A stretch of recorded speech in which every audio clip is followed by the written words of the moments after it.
La clase de hoy va a ser muy demandante y espero su participación, no su silencio, porque eso va a hablar de su crecimiento, de su madurez, de su comprensión de las verdades que tenemos que tocar esta noche.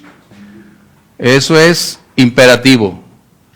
¿A qué me refiero? Que si no colocamos lo que estamos aprendiendo o lo que conocemos para el tema de hoy, realmente hemos decidido no aportar, no recibir y no tener un discernimiento acerca de qué se debe hacer cuando llegue el momento de tomar acciones. Así que bienvenidos a todos ustedes. Se los comento porque una clase debe ser interactuada, no monólogo, y ese es un punto muy importante. Si deseamos crecer, alcanzar una mayor madurez y una percepción más clara, podemos hablar, compartir, aportar, y sus comentarios no son para ni censurarse ni reprobarse, son bienvenidos porque eso habla dónde estamos parados, pero a la vez nos va a dictar qué debemos hacer. Porque cuando hay un silencio, recuerdan lo que dicen, el que calla no sabe. Esa es la diferencia. Así que bienvenidos, buenas noches, y a todos aquellos que a través de internet se están agregando. Les voy a pedir por favor que traten de retirar todos sus distractores, que ese es un problema grave en todo momento, para podernos enfocar con libertad. Tal vez nuestro día no ha sido el más productivo, el más grato, quizás fue muy demandante hoy, pero vamos a tratar en el Señor de mantener nuestra atención sobre el tema y esperar que el Señor nos hable, nos revele, nos muestre qué cosas necesitamos, porque tarde o temprano lo que estamos aprendiendo va a ser definitivo en lo que ustedes van a enfrentar el día de mañana. Si algo que ustedes necesitan es prepararse para el mañana, y no tanto para el mañana, sino en ya un inmediato futuro, porque el tema que vamos a tocar está el día de hoy en un alto grado de implementación, y a veces ni cuenta nos damos qué es lo que realmente está aconteciendo. Bien, vamos a necesitar, por favor, antes de la oración, su Biblia en el capítulo 7 de Nehemías.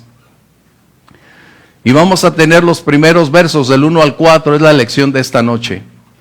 Espero el Señor nos permita concluir estos pequeños 4 versículos y de esa manera ascender en la carrera que tenemos por delante, prepararnos para servir con mejor resultado y sobre todo con un mejor conocimiento. Recuerden, la palabra de Dios nos va llevando en un conocimiento progresivo, no estático. Las verdades, las doctrinas, esas son inalterables, esas son incambiables, pero el conocimiento va adquiriéndose en un proceso ascendente y no podemos permitir que el estancamiento nos limite, porque hemos decidido quedarnos en un punto crítico. Así que vamos a iniciar la noche con la clase de hoy. La clase de hoy se llama Elección.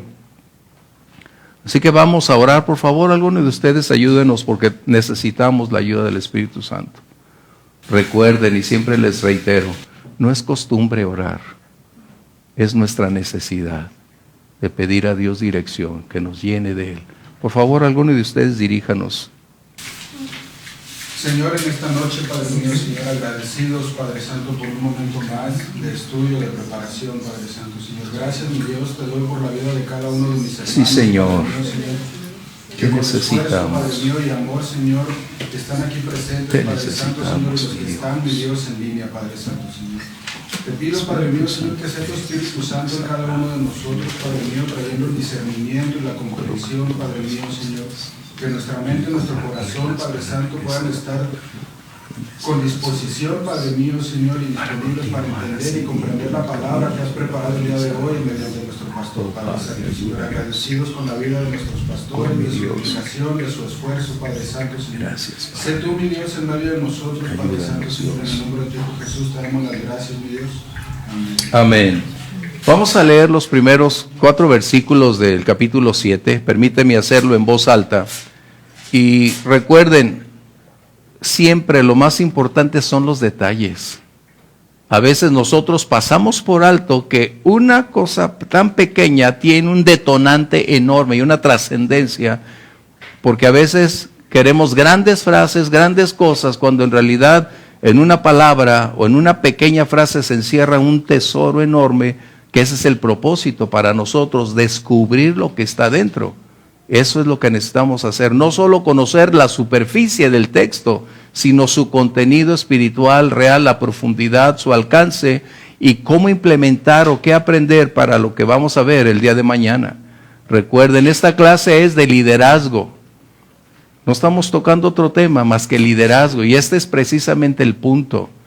Prepararnos para un servicio efectivo, para un servicio con mayor trascendencia, donde seamos menos propensos al error, no que no nos equivoquemos, nos vamos a equivocar en la vida, pero vamos a ser menos propensos a causa de tener un conocimiento más amplio, más claro de lo que realmente la palabra de Dios dice al respecto, ¿sí?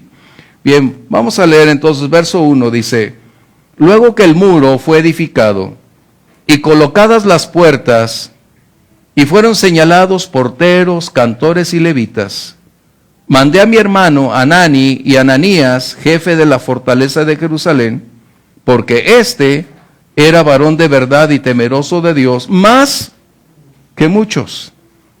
Y les dije: no se abran las puertas de Jerusalén hasta que caliente el sol. Y aunque haya gente allí, cierren las puertas y atránquenlas. Y señalé guardas de los moradores de Jerusalén, cada cual en su turno, y cada uno delante de su casa. ¿Por qué? La ciudad era espaciosa y grande, pero poco pueblo dentro de ella, y no había casas reedificadas. Una de las más grandes decisiones con un alto grado de responsabilidad en el liderazgo es elegir líderes.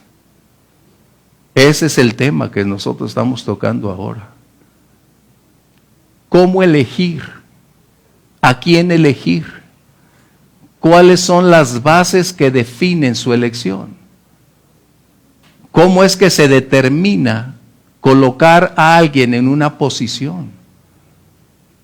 ¿Qué elementos recurrentes son los que determinan propiciar a alguien, llevarle a una condición o posición de responsabilidad más elevada? ¿Qué es lo que lo determina? Ese es el punto que vamos a tratar hoy. ¿Cómo se elige? ¿Por el tiempo que tiene como creyente? ¿Por su habilidad? ¿Por su capacidad? ¿Por su trayectoria? ¿Por su éxito en los negocios? ¿Por su popularidad? ¿Porque estudió en el instituto? ¿Porque es un doctor en teología? ¿Qué es lo que realmente necesitamos nosotros aprender? Por eso mencioné que es demandante esta clase. Nosotros leímos 4 versos y parece como que no hay nada dentro de esos 4 versos, pero hay una gran lección por aprender desde el Antiguo Testamento hasta el Nuevo Testamento. Así que la gran responsabilidad del liderazgo tiene un enorme precio a pagar, porque no se elige a quien se quiere. No se elige a quien puede corresponder o someterse a la voz de alguien por caprichos o intereses. Tenemos que darnos cuenta cuál es el propósito real, cómo es que alguien es colocado en una posición de responsabilidades. Y esta es una de las grandes lecciones que Nehemías nos está colocando para mostrar cómo deben tomarse decisiones. Y recuerden, las decisiones siempre tienen consecuencias. Pero cuando alguien busca agradar a las personas y no agradar a Dios ni someterse a su palabra, ya eligió el aplauso de los hombres y tener un conflicto el día de mañana. Porque cuando ignoramos las verdades bíblicas, estamos supeditados a nuestros propios criterios y bajo nuestras propias normas. Este es el punto que tenemos que colocar el día de hoy al respecto. La conclusión de la restauración del muro, como una vez más las puertas, esto generó a un enemigo derrotado pero molesto, mas no aniquilado. Recuerden, el enemigo es un ser derrotado, mas no aniquilado, y todavía se mantiene generando daño, peligro, acechanza, siempre está tratando de generar una obra para cambiar nuestra condición. Y la función de Nehemías no concluyó con la conclusión de la obra. Mencionamos en la clase anterior que solo fue el primer paso hacia adelante. En otras palabras, cuando Dios nos llama a hacer una obra, no significa que es el final, porque Dios nos lleva en tu fidelidad a un lugar más alto, más elevado, a cumplir un propósito más allá. Así que Nehemías probó ser fiel con lo que Dios le había encomendado. Y debo reiterarles, cada uno de nosotros vamos a ser probados en el lugar donde estás. En el lugar donde tú sirves y te desempeñas vas a ser probado. Eso es una realidad. Nadie estamos exentos de ser probados. Día a día esto va a ser una realidad. Por eso debemos darnos cuenta que la función de Nehemías realmente incluía 2 etapas. La primera fue la restauración del muro, las puertas y colocar todo el escenario para que las personas pudieran involucrarse en construir o en reconstruir el muro, para que de esta manera la segunda etapa se convirtiera en un lugar seguro donde poder ahora entonces servir a Dios, adorar al Señor y experimentar la vida abundante que el Señor sabe dar a los suyos. En otras palabras, era necesario primeramente propiciar todas las condiciones de acuerdo al plan de Dios y posteriormente disfrutar los beneficios de haber invertido en la obra. Nunca vamos a disfrutar la obra a menos que no hayas laborado. Nunca vas a tener beneficios a menos que no se consigan después de haber invertido tu vida, tu tiempo, tus esfuerzos y trabajo. Dice el apóstol Pablo que el que va a disfrutar de la cosecha es porque anticipadamente ya sembró, aró y preparó la tierra para poder entonces recibir. Esto quiere decir que Dios no recompensa sueños, no recompensa planes, sino acciones invertidas en su obra. Eso debemos recordar. Un creyente no debería tener solo sueños, anhelos, ilusiones. Su inversión de tiempo es lo que va a redituar su cosecha. Recuerden, ese es un principio bíblico. Cosechamos lo que sembramos. Y eso es importantísimo. Bien, ahora que estamos entrando en el tema, el primer punto, hablamos de siervos. Y hay algo que necesito ser muy puntual, porque eso sucede en todos los lugares y en todo tiempo. Por lo general, cuando se va a iniciar una obra, hay un fervor, una entrega, una pasión y un desprendimiento de tiempo, de dinero, para estar actuando y manteniendo viva esa pasión por alcanzar el logro que tanto se tiene. Y a veces eso puede ser en la adquisición de unas instalaciones, en la compra de algo para el Señor, pero después de haber pasado esa etapa, cuando se logró la meta, empieza un descenso en la fe, en la pasión, en la entrega y en la búsqueda de Dios. Y esto lo podemos ver cuando alguien llega o cuando otros llegan a un lugar donde las instalaciones ya fueron pagadas, cuando ya otros pagaron el precio, llegan y cruzan los brazos, ya no hay nada que hacer, ya no aportan, ya no hacen nada. ¿Por qué? Porque a ellos no les costó. Y eso tenemos que entenderlo. Y eso sucede en todos los lugares. Y luego aparte se sienten los dueños de las instalaciones. Bueno, esto es importantísimo. Porque Nehemías no estaba exento de esta condición, por el contrario, esa es la razón por la cual Nehemías decide emprender una gran labor. Y algo que debo recordarles, un líder o un liderazgo no puede concluir ni hacer la totalidad de la obra. Necesitamos de otros para poder lograrlo. El Señor Jesús no lo hizo solo. ¿A cuántos atrajo hacia Él? A 12. O sea, el Señor nos muestra que un liderazgo requiere de invertir en otros para propiciar la continuidad de la obra. ¿Estamos bien? Eso es importantísimo. Así que entonces, Dios está siempre en búsqueda de creyentes fieles. Fíjate bien, fieles. A veces nosotros colocamos los ojos en los más capaces, en los que tienen un grado desde académico hasta un perfil definido con el cual nos compaginamos, nos agrada, con un lenguaje amplio, abundante, con una personalidad, pero eso no impacta a Dios. Esto es secundario, lo que acabo de mencionar, no es la prioridad. Dios siempre va a buscar creyentes fieles, porque cuando tú tienes esa capacidad de ser fieles, eres entonces un instrumento en el cual Dios puede hacer muchas más cosas de lo que cualquier otra condición pudiera hacer. Así que la fidelidad es una decisión, recuerden, no es una oración. Ay, Señor, hazme fiel. No, es mi decisión ser fiel. A veces queremos romantizar tanto la oración y tanto el ministerio que no nos damos cuenta que hay condiciones que se determinan por decisiones y otra por oraciones. Y la fidelidad es una decisión. No es ni imposición, ni tampoco un don. Si ustedes buscan en la Biblia, no hay ningún don de fidelidad. Es una decisión. ¿Pero por qué? Porque precisamente eso habla de mi dedicación, de mi prioridad, de mi lealtad al Señor, porque es mi lealtad a Él antes que a otras personas, antes que a otras condiciones. Por eso mencioné que cada uno de nosotros seremos probados.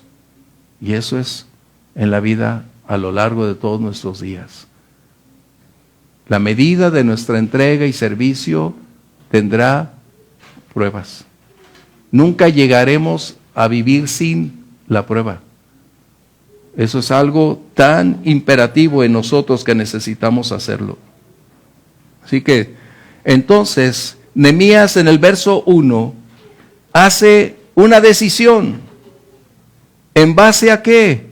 En base a las condiciones de su entorno, y después de haber concluido la primera etapa, ahora él observa el panorama y se da cuenta que existen necesidades más allá de lo que anteriormente se tenían. Ahora que la muralla o el muro está concluido, las puertas ahora están colocadas, se requiere entonces de 3 tipos de personas para preservar, mantener, cuidar y extender la obra. Y él dice que primeramente hubo porteros o guardianes, adoradores, que son los cantores, y siervos o levitas. Qué interesante que Nehemías coloca estos 3 tipos de personas. Y el propósito de Nehemías no solamente era tener guardias en las puertas. Él había determinado una sucesión de elementos, de turnos, de cambios de posiciones, donde había guardias en la puerta, guardias en los muros, guardias prácticamente a las 24 horas del día. Y esto es lo que le da a Nehemías una capacidad increíble de planeación, de estrategias y de ubicar acorde a las necesidades de cada circunstancia los elementos apropiados para darles una función específica. Recuerden, no es llevar a alguien solo por llevar, es quien reúne las características requeridas para ser ubicados en la posición específica. Esa es la gran diferencia. No es contar con multitudes, es saber hacer las cosas como se deben colocar. Y Nehemías nos está enseñando cómo podemos hacerlos. Y de esta manera vamos a darnos cuenta entonces que la medida de la seguridad de la ciudad no estaba relacionada con las puertas. La medida de la seguridad de la ciudad estaba en relación con quienes vigilaban y guardaban esas puertas. Ese es un punto espiritual para la iglesia el día de hoy. No son las estructuras, no es la instalación, no son los sistemas de seguridad implementados para este tipo. Está mostrando que la vulnerabilidad de la iglesia está en relación con la capacidad de quienes están siendo elegidos para ser los guardas de la iglesia. Estamos entrando ahora en el tema. ¿Vamos bien? Así que si hay comentarios, adelante. Esto nos va a dar entonces el punto que necesitamos. La medida entonces que toma Nehemías es darle prioridad a aspectos que parecen intrascendentes. Pero para un liderazgo, él ve más allá de lo que la mayoría de las personas ven.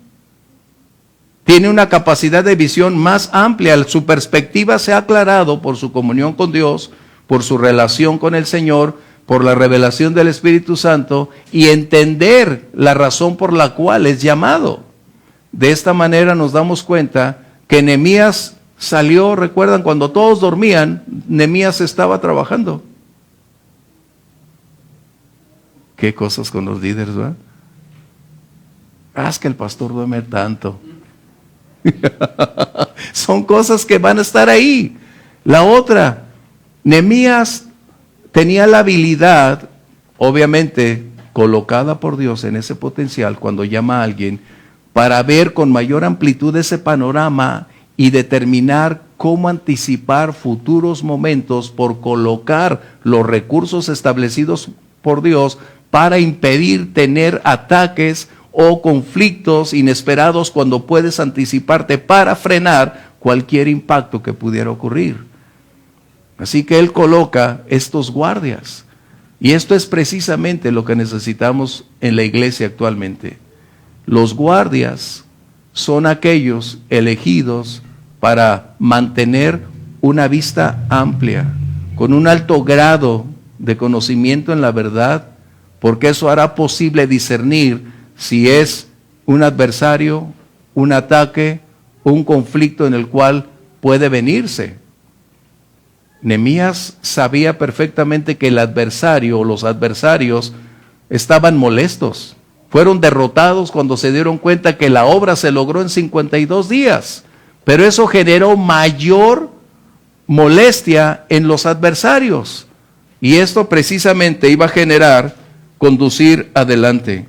¿Qué está haciendo Nehemías? Lo que el Nuevo Testamento enseña. A quienes Dios coloca como líderes tienen una enorme responsabilidad de conocer la verdad. De conocer la verdad, no una idea, no una postura, no una opinión. Hablando de la verdad es en el contexto general de toda la enseñanza y doctrina concentrada en la palabra. He mencionado que Dios no lleva ningún neófito al ministerio. Dios no lleva ningún improvisado al ministerio. ¿Por qué? Lo estamos viendo. Porque es un requerimiento permanente, continuo y un alto precio a pagar para estar entendiendo cada vez más las verdades que están ahí. ¿Qué sucede? Los guardias, al igual que con Nehemías, son elegidos para ser personas capaces de darse cuenta de los riesgos de un enemigo que puede venir sutilmente y tratará de infiltrarse, permear la palabra y lograr entrar como una oveja, pero es un lobo rapaz. Hay una escritura en el libro de Lamentaciones, capítulo 4:12. ¿Sí? Adrián, honrar a Dios es obedecer su voluntad. La fidelidad supera tiempos, circunstancias, crisis, desilusiones, pandemias, intenciones, intereses propios, etc. Es la decisión, gracias, es la decisión de ir adelante. No es cómo me siento. La fidelidad no depende de circunstancias. La fidelidad es algo que se llama integridad. Por eso tenemos tantos problemas en el ministerio dentro de la iglesia. Lamentaciones 4:12, por favor. Nunca los reyes de la tierra, ni todos los que habitan en el mundo, creyeron que el enemigo y el adversario entrara por las puertas de Jerusalén. ¿Estaban qué? Confiados. Sus líderes durmiendo, pretendiendo creer que nada sucede. Cuando tenemos una volatilidad de doctrinas permeando a la iglesia con un impacto tan fuerte que hoy iglesias que antes predicaban la verdad ya no lo hacen más. Institutos que preparaban a futuros siervos ahora se han convertido en metodologías y en institutos para promover el mercantilismo de la iglesia. O sea, tenemos que darnos cuenta sobre este aspecto. Seríamos muy ciegos si no nos percatamos de este punto. Ese es el propósito de los guardas.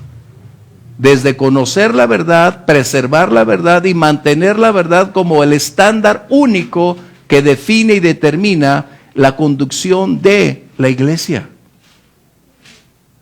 El pastor no debe moverse o los líderes deben accionar por cómo se sienten o por cómo creo que se debe hacer, porque no es nuestra obra, es ser fiel a quien te llevó y te colocó en esa posición. Es como ustedes en la empresa. ¿Ustedes son fieles a su empresa? ¿O hacen lo que quieren? Pregunto. ¿Por qué? ¿Por qué esa fidelidad para quienes los contrató? Porque depositaron su confianza en ustedes. Es sencillo. Dios, mencioné, está buscando creyentes fieles. No improvisados, no deseosos de hacer, de generar, porque la obra es de Él. Y eso es lo que debemos entender, lo que Dios tiene. ¿Qué sucedió entonces? Los guardas no tuvieron la capacidad de entender su responsabilidad, su compromiso para con Dios, y decidieron bajar los estándares de las verdades y conformarse con su entorno sin ser responsables de la labor, la función a la cual Dios les había llamado. Y de esta manera, lo que menos esperaban, el enemigo entró por sus puertas, no se brincó, no utilizó alguna estrategia, él entró directamente. Y es lo que estamos hablando. Que hoy tenemos un grave conflicto porque quienes están predicando no deberían ser los predicadores. Mira lo que dice el apóstol Pablo, 2 de Corintios 11, 13 al 15. ¿Qué sucede? Que nos hemos colocado bajo una bandera de progresismo, de actualización, de cultura, y hemos olvidado que la Escritura no tiene nada que ver con estos contextos. Y ahora propiciamos que quien cree ser o se cree ser alguien con un alto grado de conocimiento, recuerden, el diablo conoce la Biblia y la conoce mejor que nosotros. Eso no hay ningún conflicto. Pero ¿qué necesitamos? A quienes Dios ha colocado para tener una posición de responsabilidad, debe tener esa capacidad de darse cuenta quién está al frente y qué es lo que está aconteciendo. Vamos a leer 2 de Corintios 11, 13 al 15, por favor. Porque estos son falsos apóstoles. ¿De quién está hablando? Primero, ¿a quién le está hablando? A la iglesia. ¿Y qué dice que esos son falsos apóstoles? ¿Quiénes son? Bueno, entonces estamos entrando. Bien. Falsos apóstoles, obreros fraudulentos, que se disfrazan como apóstoles de Cristo. ¿Quiénes son entonces? Líderes con una aceptación dentro de la iglesia y en una acción continua de esfuerzo, de trabajo. Son obreros, pero sus intereses, sus motivaciones, su naturaleza es totalmente errónea y opuesta a la verdad bíblica. Pero si un liderazgo no es capaz de identificarlo, ya participó con ellos. Es lo que estamos estudiando, que necesitamos descifrar, entender. El enemigo no va a llegar y va a decir, ya llegué. No, dice ahí, se introducen, y esto va a generar que sus predicaciones o sus exposiciones van a ir paso a paso retirando las verdades eternas, como hoy se está viendo en una gran cantidad de lugares que conocemos, y lejos de propiciar vidas transformadas, es alentarles a vivir como quieran vivir mientras asistan y estén en esos lugares, donde no hay santidad, donde no hay arrepentimiento. ¿Por qué? Porque el Señor ya pagó todos nuestros pecados pasados y futuros. Vamos adelante. Porque el mismo Satanás se disfraza como ángel de luz. Wow. Así que no es extraño si también sus ministros se disfrazan como ministros de justicia, cuyo fin será conforme a sus obras. Quiere decir entonces que tenemos actualmente personas con un título de ministros dentro de la iglesia, pero su postura, exposición, es totalmente contraria a la verdad de la palabra. La pregunta es, ¿lo advertimos? ¿Lo conocemos? ¿Podemos hacer la diferencia? ¿Podemos entender que realmente son personajes contrarios a la verdad? Esa es la pregunta. El apóstol Pablo está advirtiéndole a la iglesia como resultado de que ellos no tenían cuidado. Y estamos igual en el mismo punto hoy. Propuestas que no deberían estar dentro de la norma de iglesia, y sin embargo parece ser que las doctrinas más modernas son las más aplaudidas, pero son las que están más lejos de las verdades bíblicas. ¡Qué tremendo! Esta es una de las razones por qué Nehemías coloca guardas. Si ustedes leyeran el Ezequiel capítulo 33, vamos a encontrar que no está en sus hojas simplemente por el tema.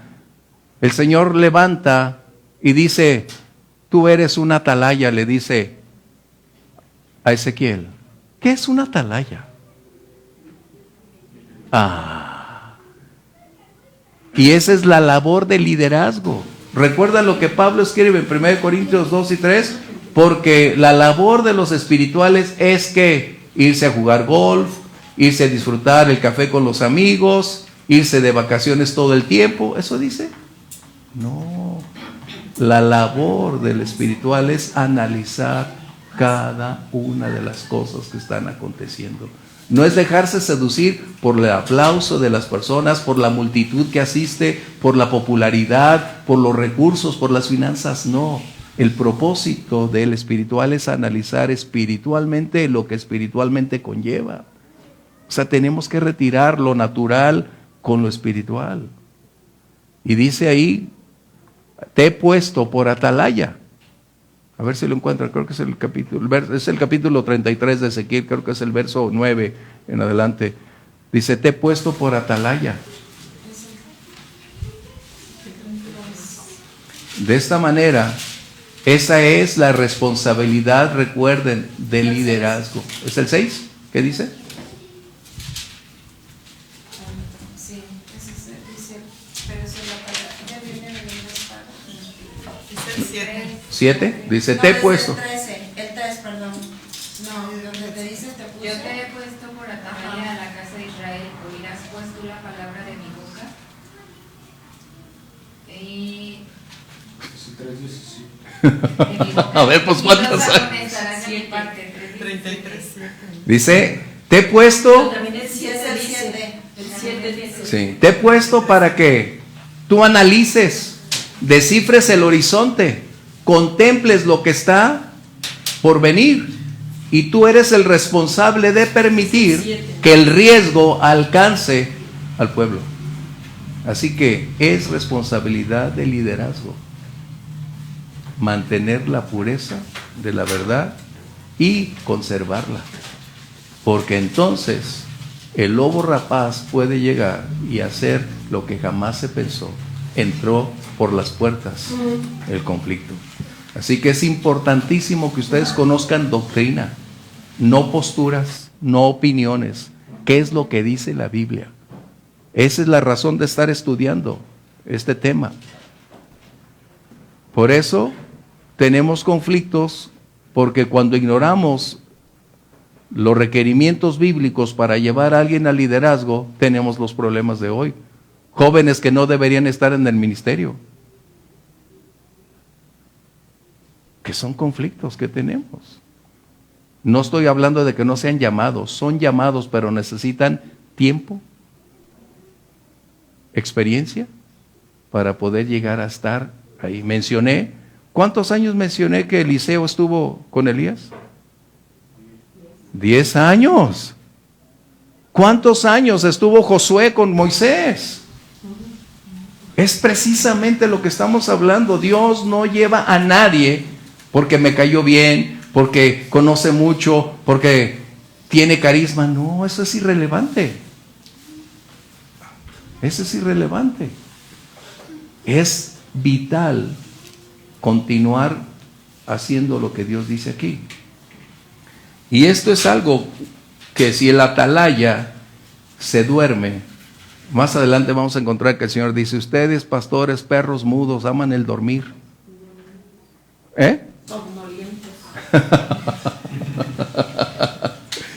O sea, eso es algo que necesitamos darnos cuenta.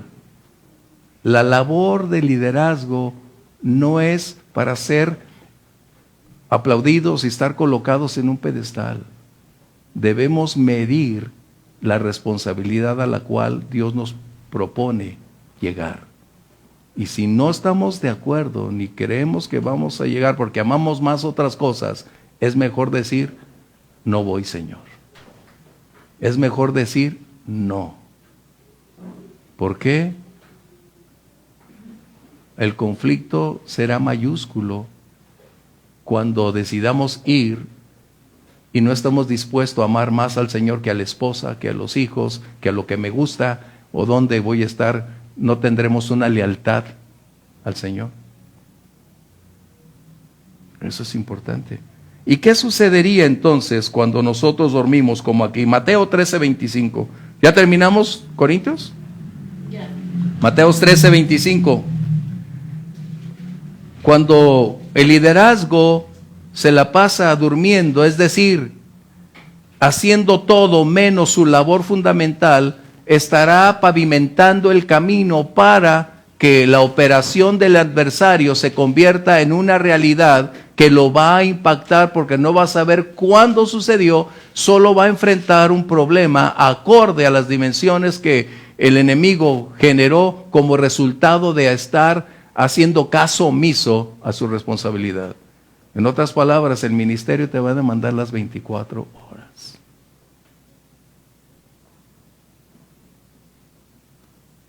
No puedes ser ministro de 8 horas. Es como tu trabajo. Trabajo 8 horas y se acabó.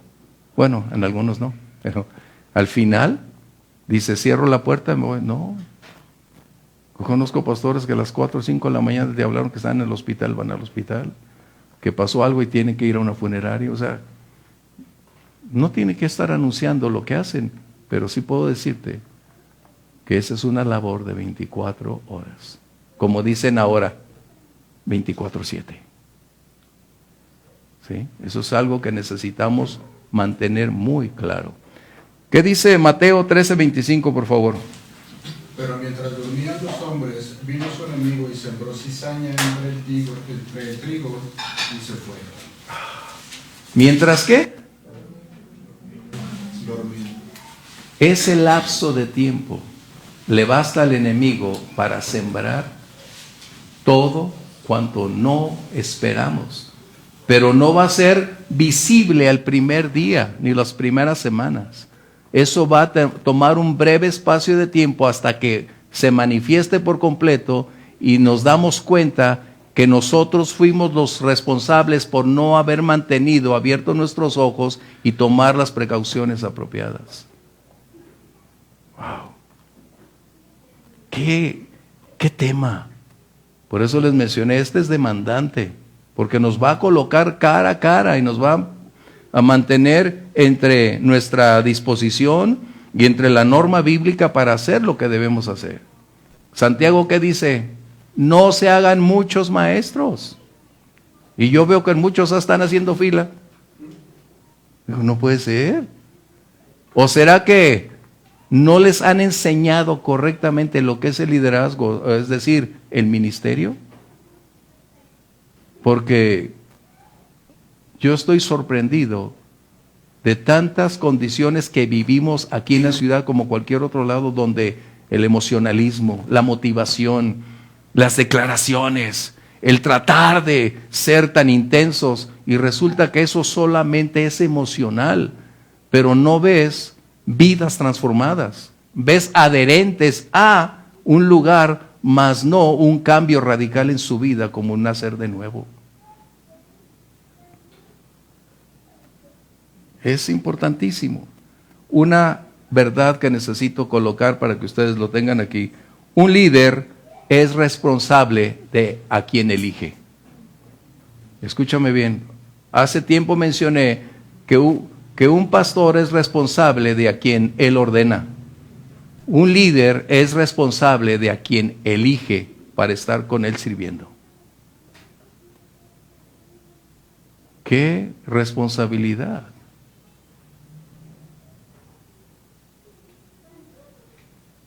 Se equivoca o se desvía, si yo lo elegí, soy el responsable de haberlo llevado al lugar donde nunca debió estar.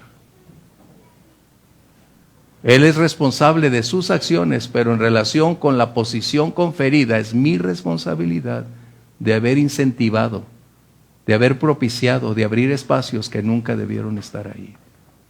Porque esto significa que no hice la elección correcta.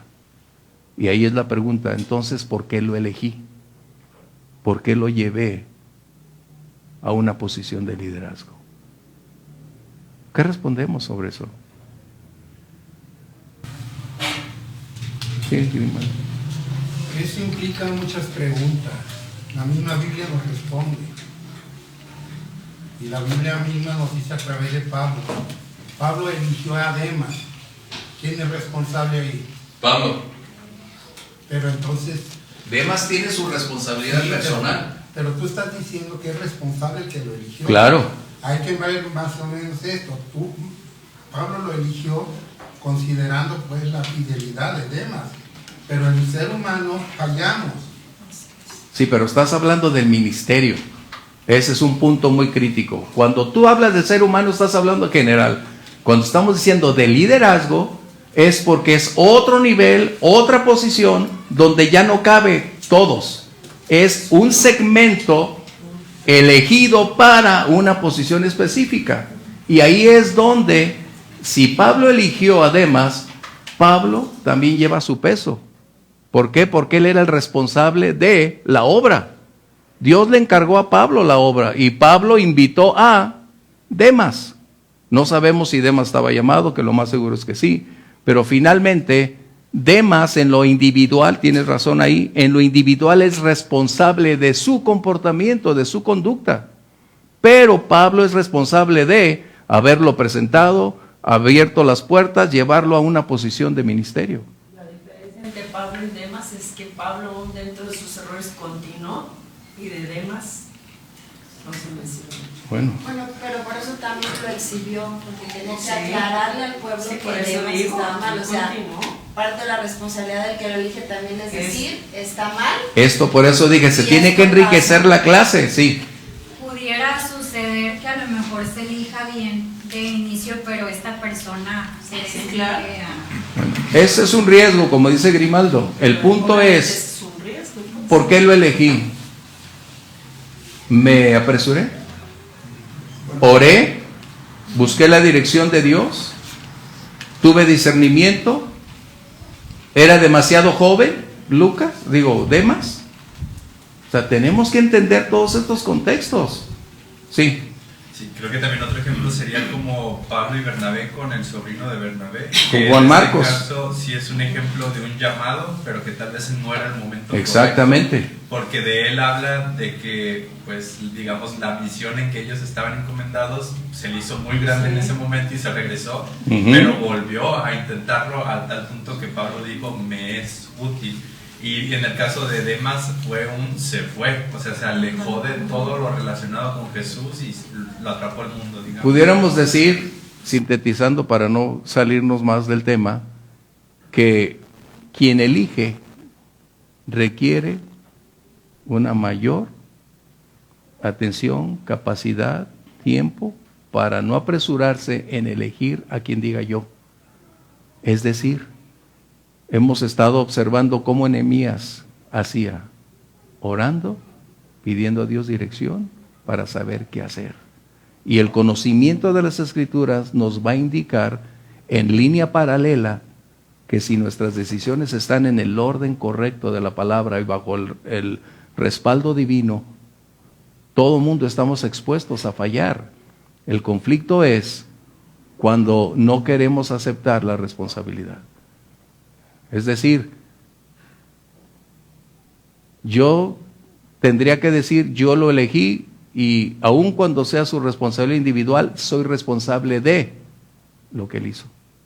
Es decir, porque para mí era el gran tiempo de aceptar lo que un buen día pretendí creer que sería esa persona. Como dice Elvia, más adelante Pablo. Sí, lo exhibe. Exhibe no tanto por para condenación. Condenarlo, sino pues como seres humanos se puede fallar. Miren, todos los liderazgos, por ejemplo, uno de los presidentes de Estados Unidos, me gusta, debo recordar el nombre de él.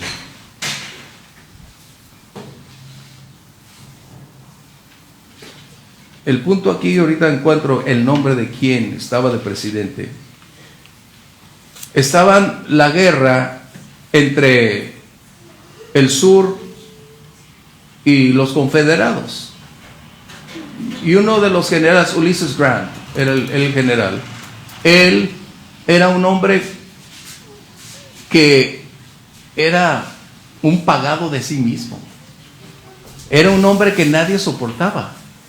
Pero era un hombre tan efectivo que él ganaba las batallas. ¿Y qué sucedió? La mayoría estaban en contra de Ulysses Grant por ser un hombre con un alto grado de efectividad, pero con una personalidad tan crítica.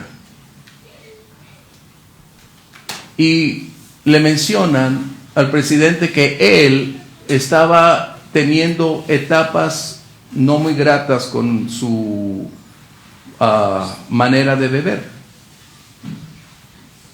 Y el presidente dijo, sí, es mi responsabilidad haberlo llevado al frente de la batalla, pero lo elegí por los resultados que hace. Imagínate. ¿Por qué los contratan a ustedes? La pregunta es, nomás colóquense en su ámbito, ¿por qué los contratan?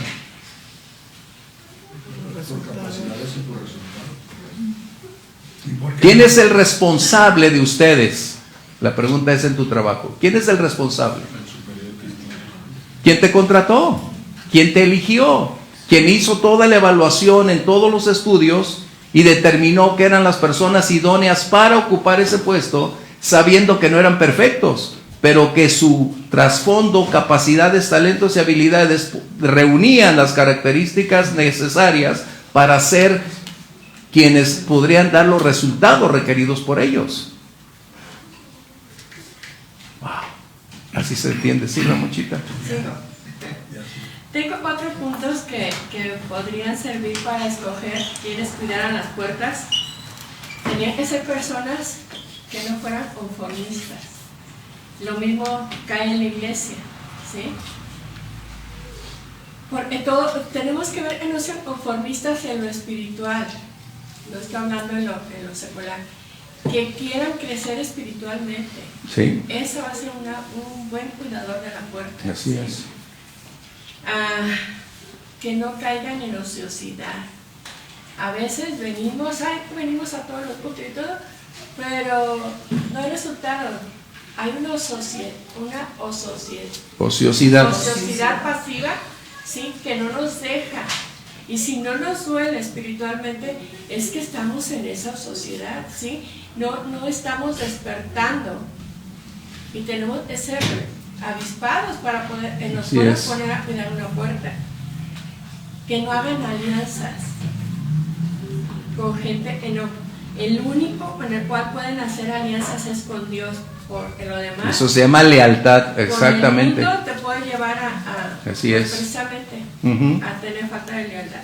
Y la desorganización. Cuando somos desorganizados, pues venimos aquí y no estudiamos, no vimos, no leímos aunque sea parte del capítulo, y pues esto no va con los planes de Dios. Es buena esa postura. Es muy buena aportación, Ramochita, esos 4 puntos. Porque hablan precisamente de una fidelidad, de un compromiso, de una entrega, de una condición de madurez, de crecimiento. No el conformismo, ¿qué es? Determinar vivir por lo que sé y hasta este momento.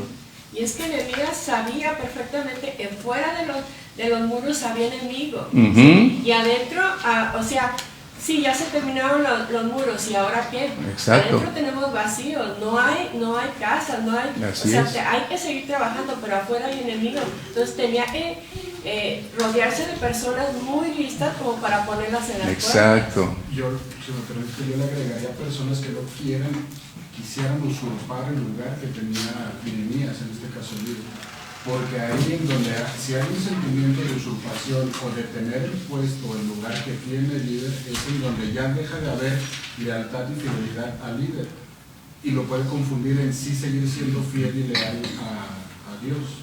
Pero si está ese sentimiento de usurpar y de cuando se le dan oportunidades, querer demostrar esa usurpación, es donde empieza a haber una desviación y empieza a mostrar. Esa es otra condición, ¿no?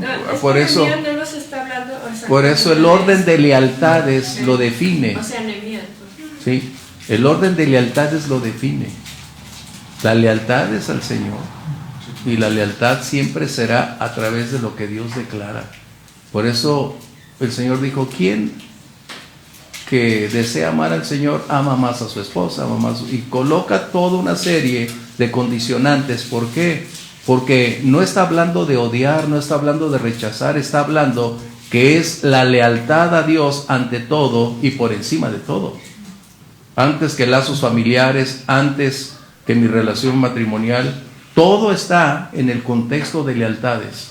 Y ustedes lo pueden ver, la política es lealtad.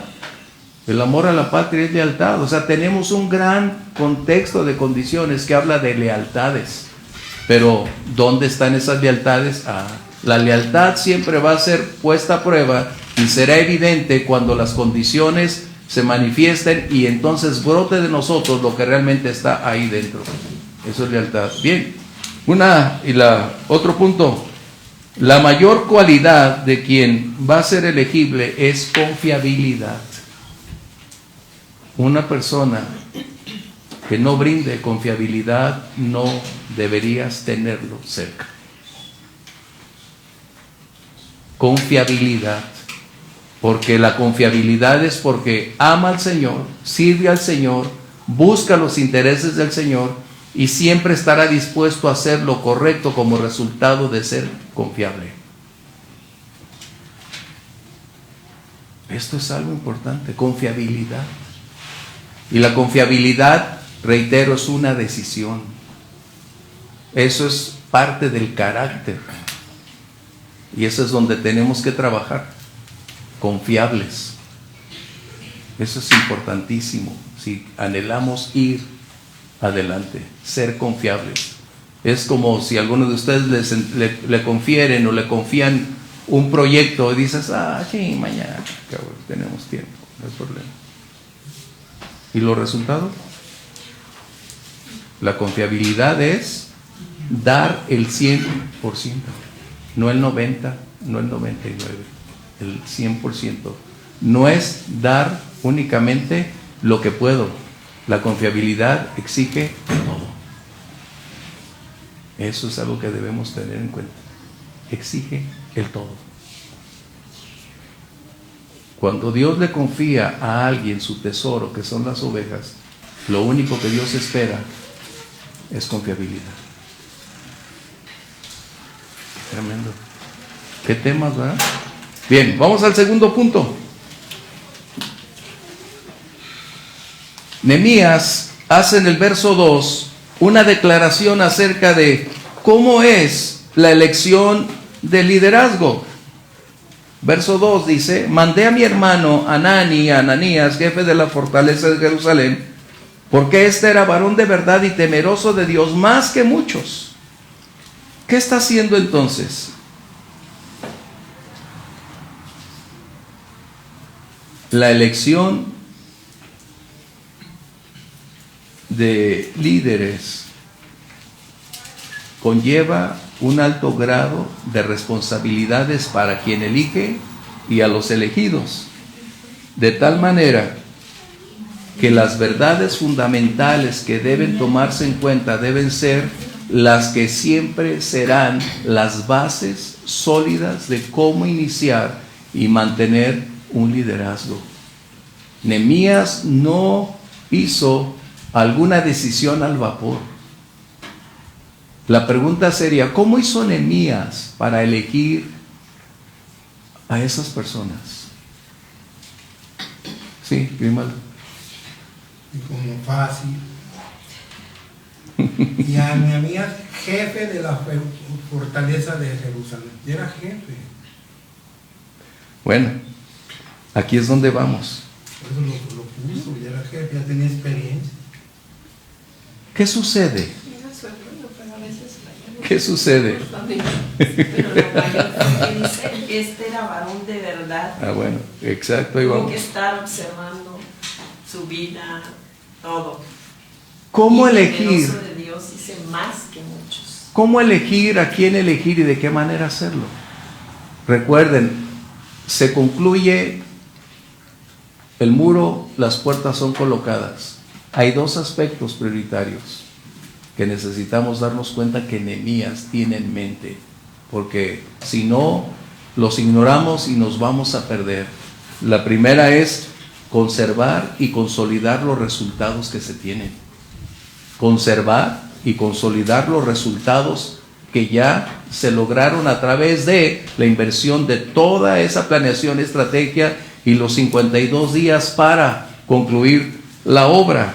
De esta manera nos dará la oportunidad entonces de ir trascendiendo y propiciar que el futuro se convierta en una oportunidad para lanzar y alcanzar cosas más grandes y no una limitación como resultado de no mantener y conservar lo que ya tenemos. En otras palabras, necesitamos mantenernos alertas. Uno de los grandes problemas que todo cristiano va a encontrar en la vida es que después de grandes logros vienen grandes pruebas. Escucha bien. Uno de los grandes conflictos que todo cristiano vamos a enfrentar es que después de grandes victorias vienen grandes pruebas. Y necesitamos estar vigilantes en la victoria como vigilantes en la batalla. Necesitamos mantener esa perspectiva muy clara. En otras palabras, no deberíamos dormirnos, debemos mantenernos alertas ante las circunstancias y ante el inminente peligro que el enemigo va a efectuar. Uno, Efesios 6:13, por favor, y otro, segunda de Juan 1:8.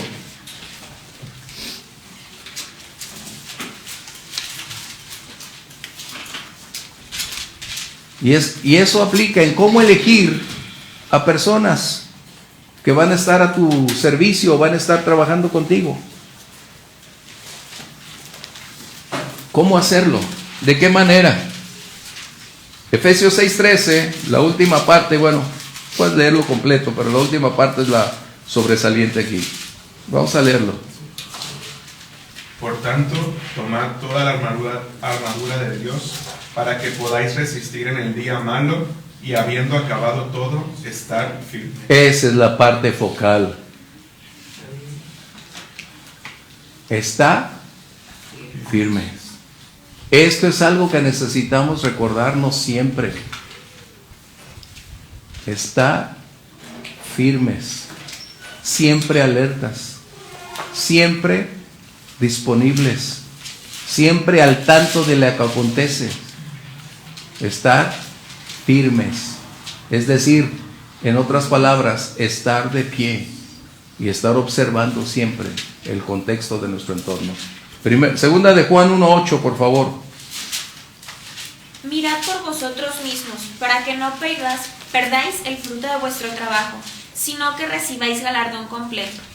Dice, vigilen, porque de otra manera el trabajo realizado se va a esfumar, se va a perder. Entonces necesitamos estrategias que nos mantengan firmes y a la vez mantenernos conservando los resultados y propiciar que esos resultados se extiendan para alcanzar nuevos territorios.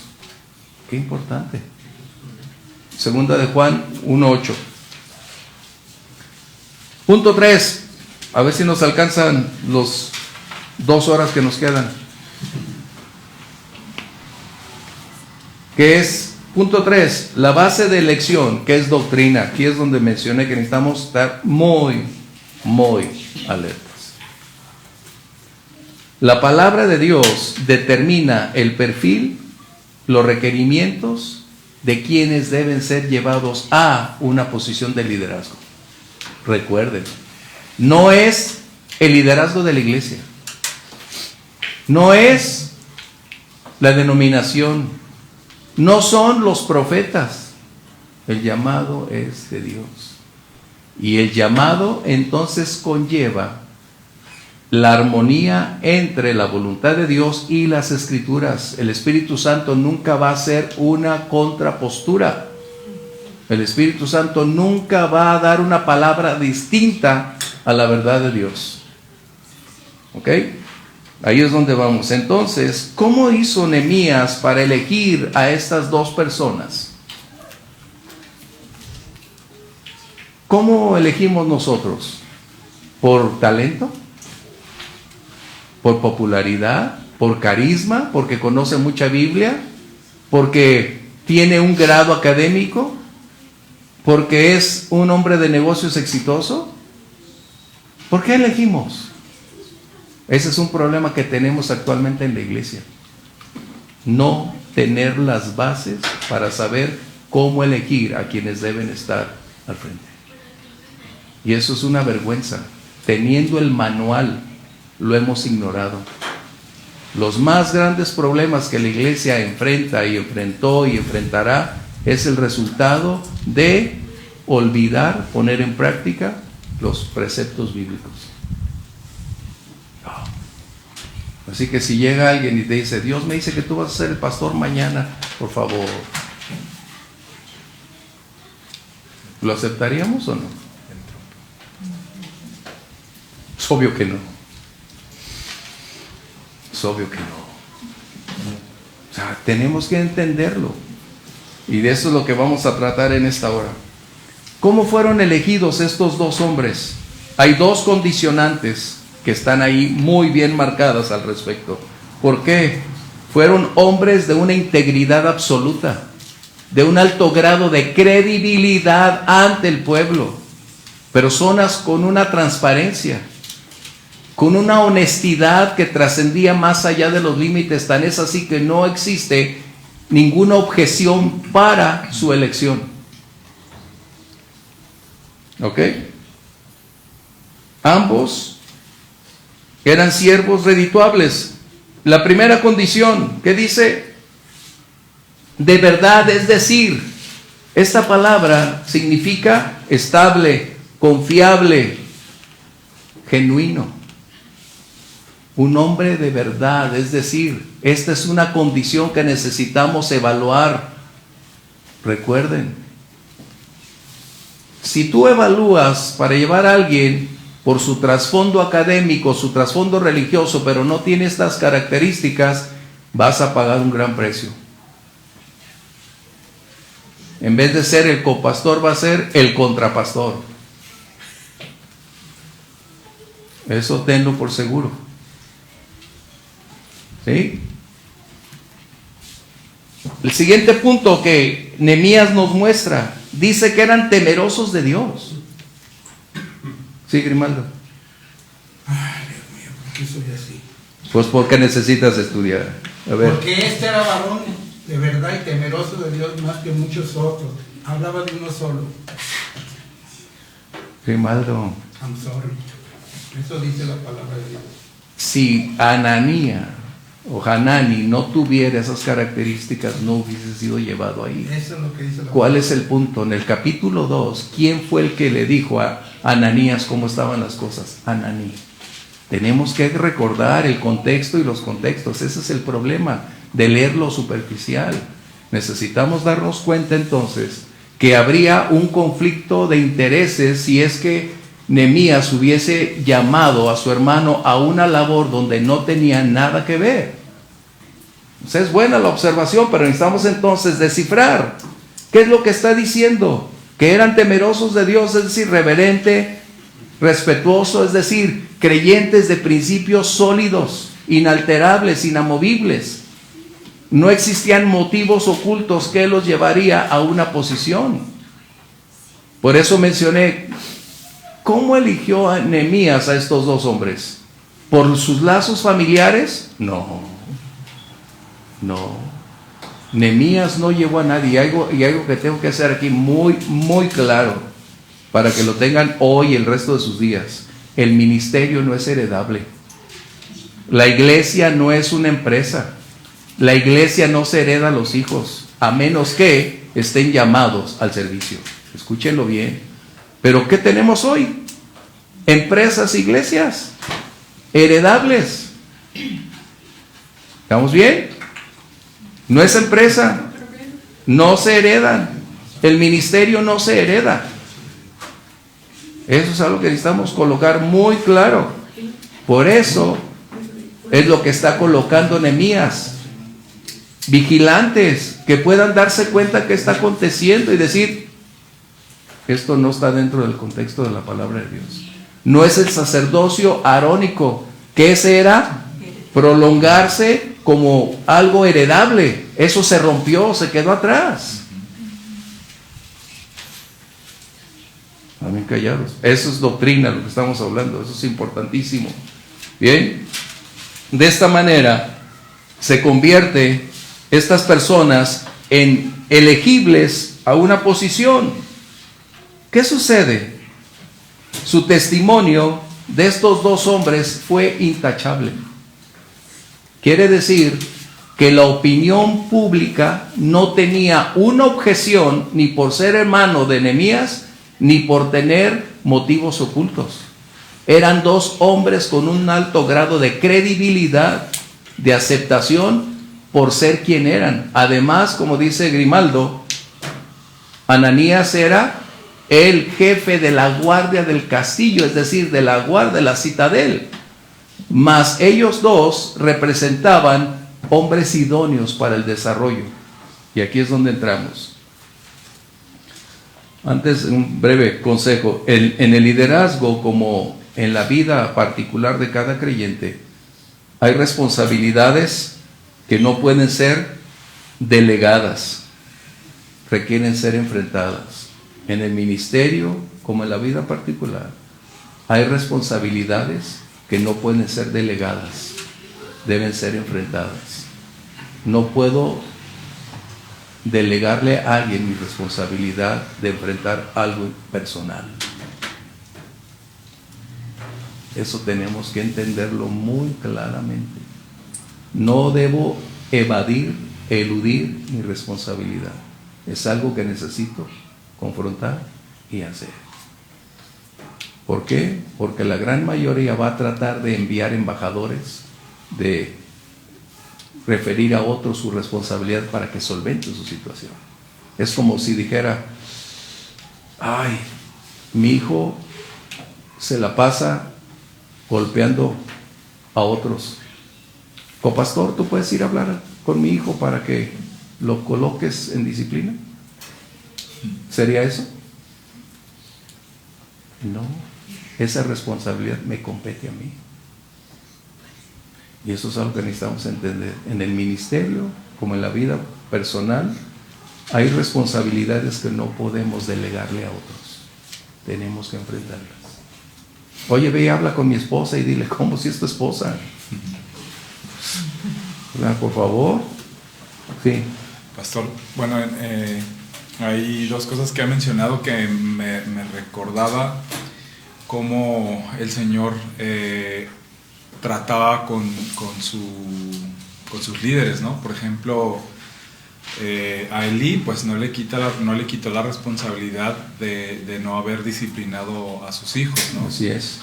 Y también la parte del liderazgo que decía que no era heredable, pues en los asuntos del Señor, a Él le placía levantar de una familia de otra conforme el corazón y la obediencia de cada uno, y la familia que desobedecía se quedaba afuera, pues. Exacto, eso es cierto. ¿Tú tenías una palabra? Yo no, ok. Bien, el tiempo nos gana. ¿Qué sucede? Hechos 6:3 es algo que está en relación directa con la elección de Nehemías. Otro 1 Timoteo 3, versos 1 al 7, para irnos rápido. ¿Esto qué quiere decir? Hechos 6:3. Esto debemos tener la vergüenza de que la iglesia continúa repitiendo la misma tragedia vez tras vez de elegir a líderes carentes de integridad, líderes de carácter débil, de no reunir los requerimientos establecidos por la palabra, desde edad hasta capacidades. Y esto es algo que nos debe colocar. ¿Por qué? Porque somos los preservadores de esa palabra. Aunque tú digas, bueno, donde tú estás, eres quien debe mantener y pelear por la verdad. Luego te preguntan, ¿qué piensas de esto? Ay, ¿quién soy yo para opinar? No me digas eso. ¿O tú qué piensas de esto? Ay, pues mira, mientras a mí no me afectes. Entonces eso quiere decir que ni has llegado a un compromiso con la palabra, ni tienes la estatura, ni tienes la madurez. Entonces hay que empezar de nuevo. ¿Por qué? Porque se requiere tener una postura. En el Señor no hay puntos medios. Quieren a veces tener un pie con el Señor y un pie con el diablo. Quedar bien con ambas, ser políticos. No, el Señor dice, por cuanto no eres frío ni caliente. Es decir, no hay punto medio en el Señor. En asuntos doctrinales es blanco o es negro. Ahí no es cuestión de posturas. ¿Qué dice? Hechos 6:3. Buscad pues, hermanos, de entre vosotros a 7 varones de buen testimonio, llenos del Espíritu Santo y de sabiduría, a quienes encarguemos de este trabajo. ¿Cuál era la norma que los discípulos estaban buscando para elegir a los servidores? ¿Que tengan qué? ¿Qué es tener testimonio? Bueno, tener testimonio la realidad es que es un... No testirollo. De los demás, Tener testimonio es que eres tanto eso como fuera la misma persona, sí. Y obviamente todos van a decir lo mismo, ¿no? Ok, es congruencia. Que nuestra vida refleje realmente la palabra de Dios. Bueno. ¿Qué es testimonio? La manera de ser cualquier hermano. El testimonio puede ser bueno o malo, pero es testimonio. Es decir, su credibilidad es la que hace posible ser aceptado dentro de un contexto de liderazgo. Ser creíble, donde no hay una censura, donde no existe un dedo señalando, donde tenemos la capacidad de lo que somos, es algo que toda persona, dentro como fuera, tiene la certeza que somos personas creíbles. ¿Bien? ¿Qué vas a decir algo? Bueno, iba a decir algo muy similar, que a quien, independientemente de a quién le preguntemos, nos diga algo muy similar de la persona a la que estamos preguntando o queriendo saber. Ok. Rápido. 1 Timoteo 3:17 dice: el que anhela obispado, buena obra desea. Eso entramos en el verso 1. Verso 2 es importante. ¿Qué dice? Pero es necesario. Pero, aquí está, siempre hay un pero. Hay muchos acomedidos, como dice Grimaldo. ¿No? Hay muchos acomedidos. Y es buena que levanten la mano. El verso 2 tiene enfáticamente las condicionantes del perfil y los requerimientos. Dice, pero es necesario que... y empieza a colocar toda la serie de fundamentos que debe reunir a quien se debe colocar en una posición de liderazgo. ¿Estamos bien? No lo puso Rolando López, no lo escribió Grimaldo, no lo escribió la iglesia de hoy. Es el requerimiento divino para el servicio de Él. Así que, primero, casado, marido de una sola mujer, que tenga sus hijos en sujeción. Ah, caray. Entonces empieza a dar todas las condicionantes que están involucrados para ir adelante. Esto quiere decir que ya debe tener cierta edad para entrar en el ministerio. Y sus hijos, para estar en sujeción, estás hablando de hijos ya de adolescentes. No vamos a entrar en todos los detalles, pero estamos hablando de que esos requerimientos son inalterables, no son optativos, son imperativos, es decir, son requerimientos inaplazables. Esto es lo que debe tener alguien que es llamado a un servicio específico dentro del liderazgo de la iglesia. No es mi postura, es que yo creo que un jovencito, pues te equivocas. Con todo respeto, te equivocas, porque ni tú ni yo tenemos la razón. Quien la tiene la razón es la palabra de Dios. ¿Sí? ¿Qué más dice el verso? Bueno, no quiero tomarnos tiempo, pero aquí permíteme hacer en este primero 3. Dice, verso 5, el que no sabe gobernar su casa, ¿cómo cuidará de la casa de Dios? O sea, estás hablando de una condición que va descendiendo, pero en un orden que demanda intensidad. Verso 6. ¿A qué se referirá con una palabra neófito? ¿Qué se referirá a eso? ¿Qué quiere decir? Inexperiencia. ¿Qué más? Inmaduro, poca preparación.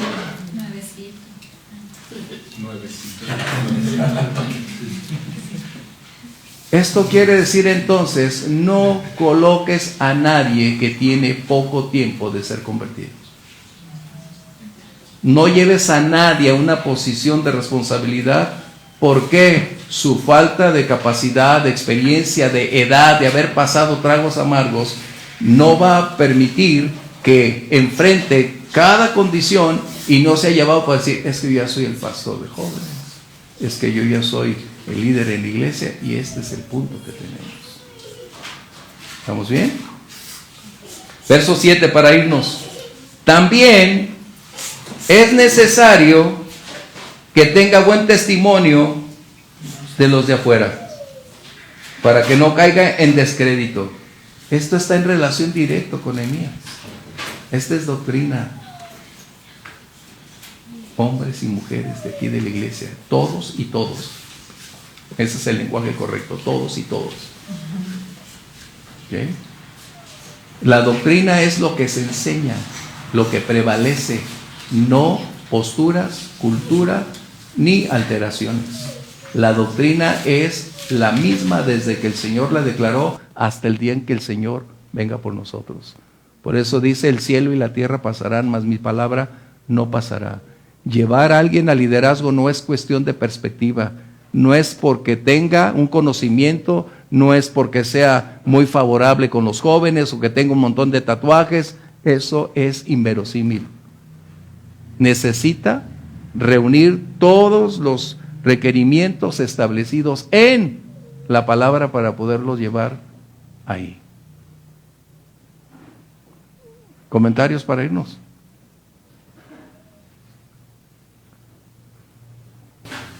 El que calla otorga. Entonces el día de mañana no me digan, cuando estén pasando algo: ay, es que mire, lo llevé al ministerio porque sabe tanto. Al rato te va a decir: ya llegó tú, quien te supla. ¿Estamos bien? ¿No hay duda? Sí, Luzmi. Bueno, ahorita pensaba en todo esto, que lo que dijo Jesús, ¿no? Por sus frutos los conoceréis, pero para dar fruto un árbol tiene que madurar. Ajá. Entonces es necesario que pues el Señor nos lleve a dar frutos, pero para llegar a eso madurar. Es un proceso formativo. No estamos hablando de un espacio, es un proceso de largo alcance. Prepararse es necesario, ir al seminario es necesario, aprender, pero el proceso es tan largo en la medida de la voluntad de Dios. Mientras no se reúnan estas características, tenemos un problema, porque estamos dando nuestra interpretación y no la verdad bíblica que requiere. ¿Sí? Para concluir entonces, no todos los creyentes son llamados o somos llamados a ser líderes. Algunos vamos a ser como Ananías y Anani, que podemos tener talentos, dones, un alto grado de confiabilidad o de credibilidad para servir, pero estamos o debemos estar bajo el mando de alguien a quien Dios ha colocado, a quien podemos apoyar para cumplir el propósito al cual Dios nos ha llamado a todos a hacer la obra. Es muy distinto. Esa es la razón. Y aquí es donde empieza la gran historia, porque Apocalipsis 2:10 dice: sé fiel hasta la muerte. Es decir, todo siervo, todo creyente está llamado a ser fiel, porque la fidelidad es la medida de la eternidad. Recuerda eso. La fidelidad es la medida de la eternidad. Recuerda eso. Por eso dice: sé fiel hasta la muerte. La medida de la fidelidad es la eternidad. Gracias, Dios, por eso. Bien, oremos porque ya se nos fue el tiempo.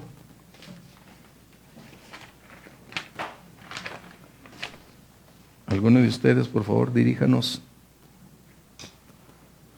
Señor, te damos gracias, Padre, por... Oh, Altísimo.